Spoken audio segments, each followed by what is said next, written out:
Coffee is poured into a cup. The temperature, T minutes after being poured into the cup, is modeled by this equation.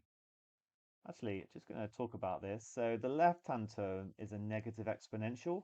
It would look a bit like this, but then when we add 30, it would translate it in the positive y direction, end up looking like that.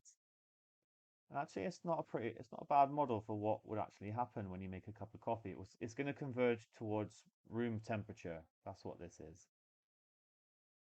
Initially, the temperature of the coffee was 85.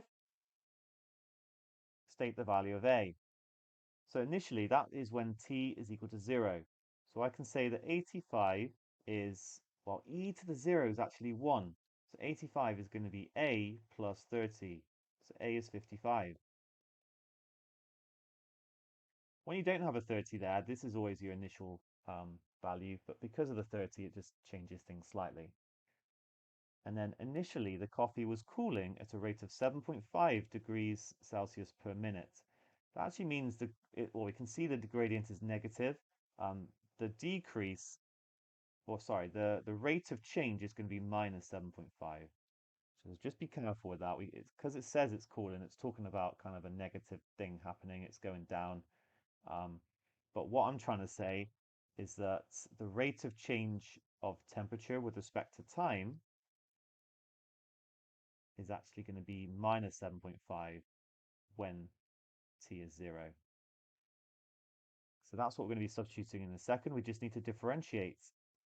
Now we've got our 55. I'm just going to replace it.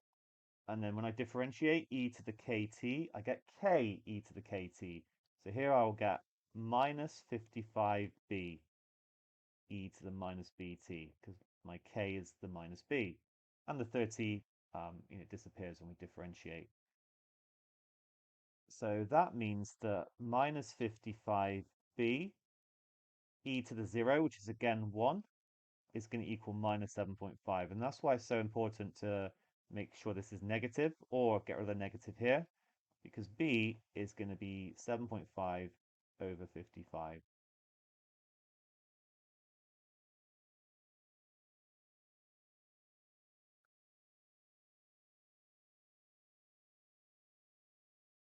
Three over 22. I'm going to write down the exact fraction. But remember, this is a model, so leaving exact answers isn't particularly useful. It is going to be better in this scenario to write it to actually three decimal places or three significant figures. So 0.136. Okay, and hence finally, h equals 55 e to the minus 0.136 plus 30.